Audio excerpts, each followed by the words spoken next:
Hello, it's me, French Ted, and we are here for episode number 42, and we are also here for a very special episode. It's not an event, it's a TV special, okay? And it is Winter is Coming, as you can see from the thumbnail, the title, and this little picture up here. Of course, we open every TV special / event with our pre-show trio of Paul White, Stokely Hathaway, and Renee Paquette.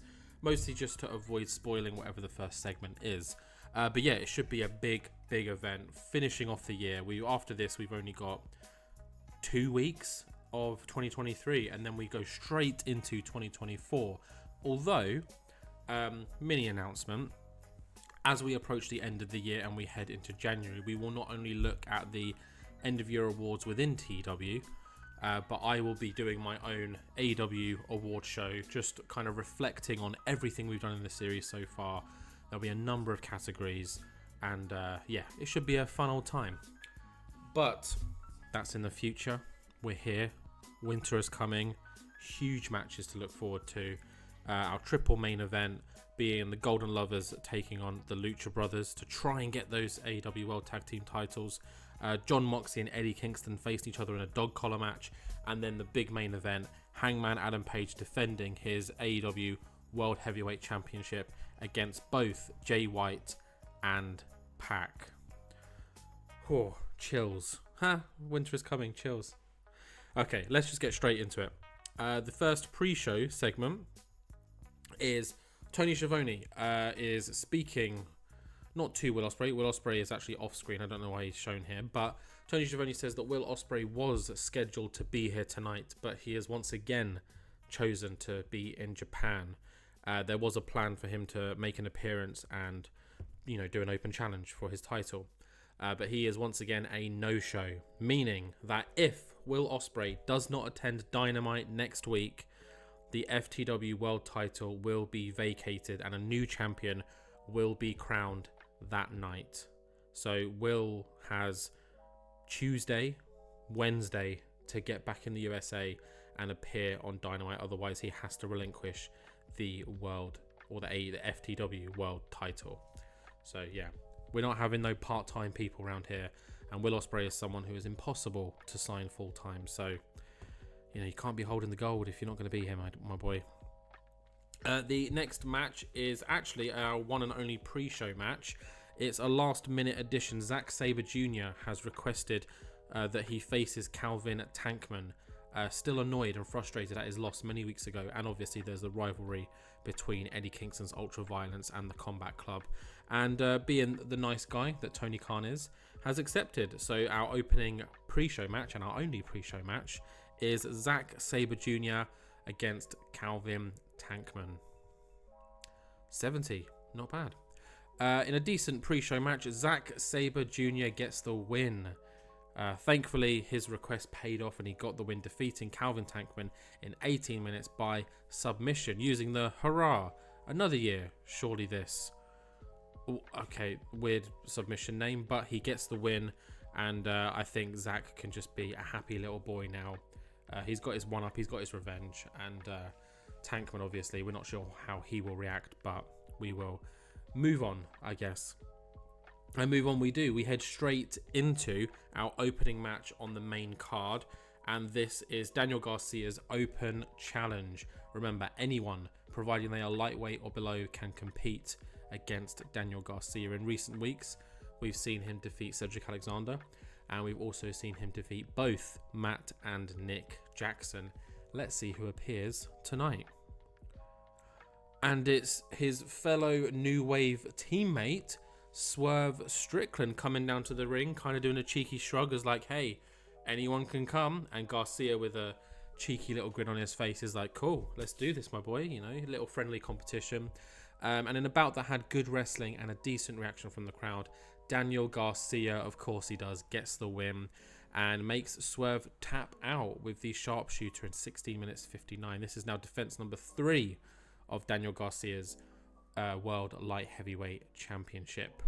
And then post-match, they have a little shake of the hands and a little hug. No bad blood, no love lost between these two guys. And Swerve and Garcia head to the back celebrating together. 77 rated match, not bad. Is there any negatives? Let's just have a look. Odd feel, yeah, I mean they're teammates, so they're both going to be heels, aren't they? But yeah, decent opener, got the show off to a strong start, which is what we always want to see. Following this, though, I believe we head backstage. El Generico has done a little bit of a U-turn here and has said to Brian that he no longer wants him out there. Nothing against Brian, but El Generico says, being the hero, I need to set an example of myself and to all of my fans and children out there, and I want to do this match alone. And Brian says, okay, just remember, I've got your back if you need it, but that's fine. I won't come out. You take on Miro all by yourself. So nice 81 rated segment. El Generico being the hero that we all want and we all need, going out alone, facing the villain that is Miro, as well as CJ Perry and the android Alex Coughlin, who I'm sure will get involved in some way. But yeah, Generico will be on his own, and that match is a little bit later, because first we've got our TBS title match. Toni Storm facing off against her own little Storm, Maki Itoh, who has really disrupted Collision since she has arrived. Her and Miyu Yamashita defeating Storm and Soho, and then Maki going on a crazy win streak, including a win against Ruby Soho herself, which has led to Nigel McGuinness giving her a TBS title opportunity. So let's see how that goes down. So in about that had decent wrestling, but not much heat. Maki Itoh gets the win and defeats Toni Storm with their Itoh special. This means that Maki Itoh is our new AEW TBS champion. 61 rated match, not bad. Toni Storm with a 56, Maki Itoh with a 58, and this match got the crowd buzzing. Let's just take a look and see what the negatives were. Inconsistency, that was it. Okay, so it's a pretty good score, probably one of the best scores it could have got. And we have a new champion, Maki Itoh, who's only really been on the main roster for what, a month, has just hit the ground running and has now got gold around her waist. So well done to her. Toni Storm, I'm sure, will want revenge in some way, because she earned that title fair and square after kind of pulling away from the Outcasts and forming her own thing with Soho. But yeah, decent match. Maki Itoh, congratulations. If you haven't seen Maki Itoh wrestle before, I urge you to just, look her up on YouTube. Great character, like such a likable wrestler. Yeah, we'll be seeing a lot more of her in the future. But now we head to that TNT title match that was mentioned earlier. El Generico defending his new belt against the villain that is Miro. 74. Okay, thought that would be better as well, not gonna lie. So in about that had good wrestling and a decent reaction from the crowd. El Generico gets the win and he defeats the villain that is Miro in 13:31 with the Brain Buster, and this is defense number 1 of his TNT Championship. Generico with a 78, Miro with an 80. I mean, they should have got a better score then, because they got good chemistry. So why was it a 74? Declining physical ability, the segment's low heat, whatever. Anyways, 74, it's still green, so we'll take that. Yeah, Generico wins, and hopefully this is the end of Miro's villainous tyranny against El Generico. Bryan Danielson wasn't needed after all, which is great to see. We love it when a hero wins. Following this, we've got a sweet little vignette just between Eddie Kingston and Jon Moxley, and it kind of just goes through their history all the way before even my TEW series, when they were good friends, their previous rivalries, the beef that they've had on and off, and then leading up to the recent stuff that's happened where Kingston calling Moxley and the Combat Club out for being bullies and for being disrespectful, and Moxley being the worst version of himself that Kingston's seen, the formation of Eddie Kingston's Ultra Violence to take on the Combat Club, the dog shit match that we saw at Full Gear between Ultra Violence and the Combat Club, and then the last few weeks where Kingston has been calling out Moxley week in, week out, attacking the Combat Club, disrupting their matches, and eventually it led to Moxley accepting the challenge and making it a dog collar match, meaning no escape for either of them until someone is pinned or submitted. 86 rated, awesome. Really looking forward to this match. I'm hoping it gets good numbers. Yeah, fingers crossed. Following this, my phone has turned off. Let's look back at the list. It is our 6-pack match. Let me turn low power mode off. There we go. It's our 6-pack match. AJ Mendes defending her title. She says she wanted competition, and Nigel McGuinness has thrown 5 women wrestlers at her to take on at once. Remember, it's just one pinfall needed. You can pin anyone, so AJ doesn't even need to be the one pinned or submitted, obviously. So it's AJ Mendes, Mia Yim, Daria Berenato, Leyla Hirsch, Deonna Purrazzo, and Miyu Yamashita, who is Maki Itoh's partner. We could get double Japanese champions. Let's take a look. 65, not bad.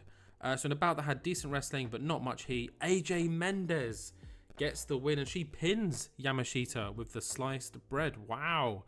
This is defense number 3 of her women's world title. So it looks like 5 women was not enough for AJ Mendes, as she somehow weasels her way into a win. She was also the best performing person in this match, with Miyu coming a close second.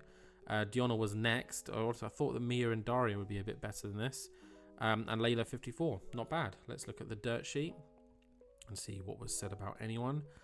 Inconsistency, poor gimmick, and declining physical ability. So let's make a note of those poor gimmicks, because we're going to want to sort that out. But yeah, obviously these aren't the best women on the roster to throw at AJ. We don't want to be throwing, Britt Baker, Demi Bennett, Hikaru Shida, etc. The usuals in there, just to potentially eat a pin. So this is a good group of women. They're all great in their own way, and yeah, they've all got bright futures with AEW, including our champion AJ Mendes, who just can't be beaten. There's just something about her. Maybe it's being a part of Bullet Club Gold, because they have a lot of gold right now. 65 though, decent. It's in the kind of upper echelon of the points we get with women's wrestling, so can't complain.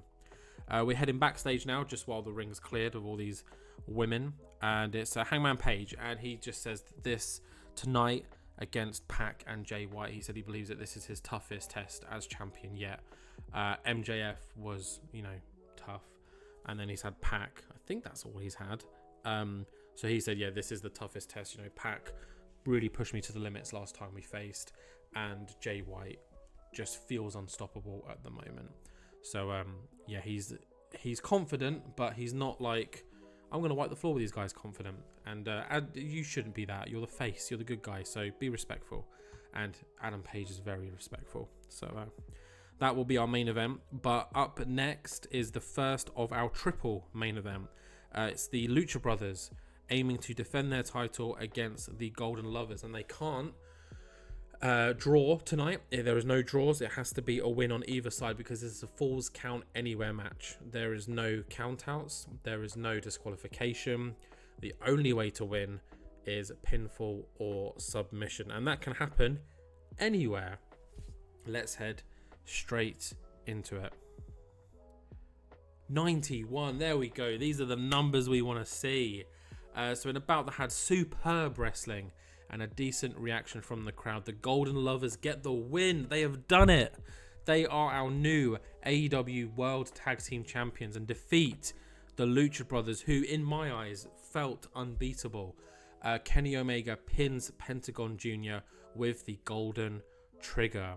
And the Golden Lovers have gold. They are our new AEW World Tag Team Champions. And looking at the scores here, my goodness, Pentagon with an 89. I think that's the best he's got. Rey Fenix with a 92. Omega with a 90. Ibushi with a 74. But we know he's a lot better than that.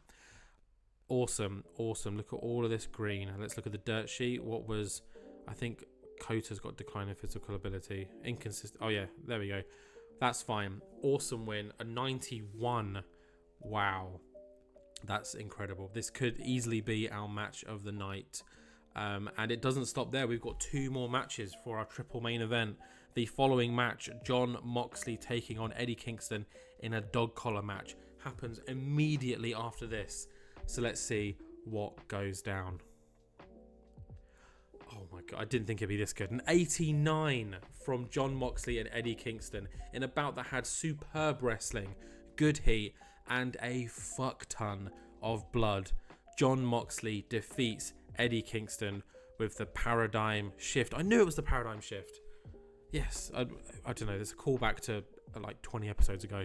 Jon Moxley with a 94, Eddie Kingston with an 82. There were times that there was a lack of psychology, but it doesn't matter. They've got great chemistry. Of course they do. And yeah, they tear the house down with this match. Buckets and buckets of blood everywhere. There is no, like, I was going to say there's no love lost. I've already used that phrase before. They hate each other, basically. And it showed in this match. Let's look at the dirt sheet. Eddie Kingston pulling out one hell of a performance here. Penalised for stamina, fair enough. It's a short match, just under 15 minutes. They couldn't go any longer than that. But yeah, what a match. This would be one hell of a match in real life.